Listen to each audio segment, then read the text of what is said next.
Sid Vanderpool with DJZone, and we have moved over to the Denon booth at Namm 2015, and we're talking with the infamous Silvio about the MC4000 DJ controller platform. Hey guys, thanks for coming by. My name is Silvio Zippieri with Denon DJ, and we're real excited to announce our MC4000, as Sid just mentioned here. It's a beautiful controller built for the professional DJ. So what is it? It's a 2-channel controller with a lot of features dedicated to the mobile entertainer. Let's start off with the most important one.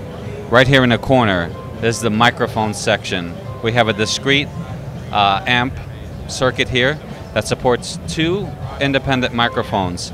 Each mic has echo, talkover, and on the front here it has its own independent high-low EQ and with a echo ratio knob. So if you want to add a little echo to your announcement, you can do that as well. In addition to the mic, we also have a signal peak meter here. That's very important on controllers. It's never been done before, and we put that in there specifically because we know how important it is that you don't distort while making announcements of sort. So let's move over to the center here. The center point. This is unique too. This has never been done before.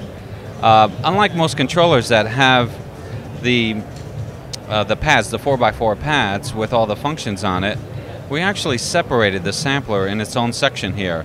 Why did we do that? Because we know that basically you have to trigger songs during announcements. So instead of having them buried here on the pad, we put them here directly so you can fire them off as you're you know, changing songs here. And it has its own independent sampler as well.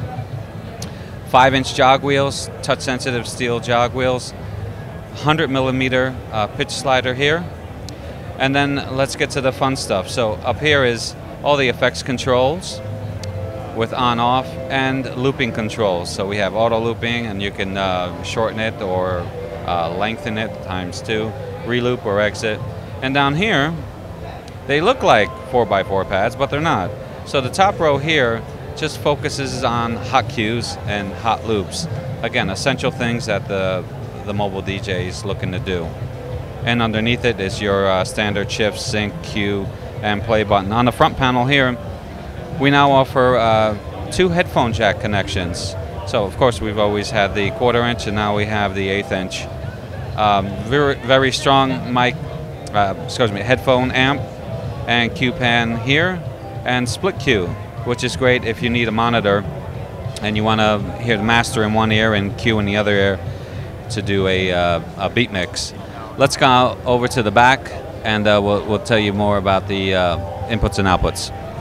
All right, so here's the powerful rear panel, and you know, outside of what the player does, we have 2 microphone inputs. The first one being combo jack, the second one being TRS.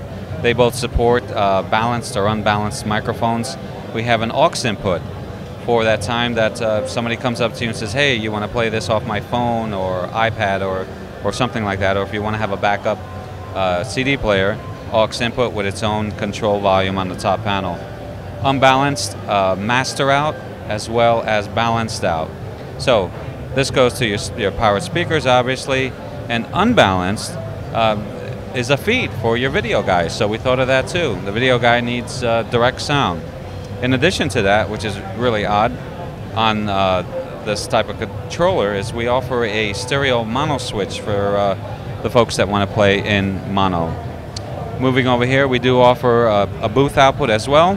So if you want to set up a second set of speakers in the rear of the room, or even in another room, you know, here's an example, is maybe use a UHF transmitter to transmit your audio from your box here into the next room. You have your own output, dedicated output here, and volume. USB jack, we use the strong locking orange port jacks, so the cable's not going to wiggle out on you. And it is powered. And that's our MC4000. We're real excited about it. And what really makes this unique is all these pro features that we've added to this product were simply not available at this price point. I mean, you would have to spend $700, $800, $900. In fact, some of the features aren't even available at those price points. But we wanted to build a Pro controller without having to break the bank. So the price of this will be $399, and it'll be available Q3.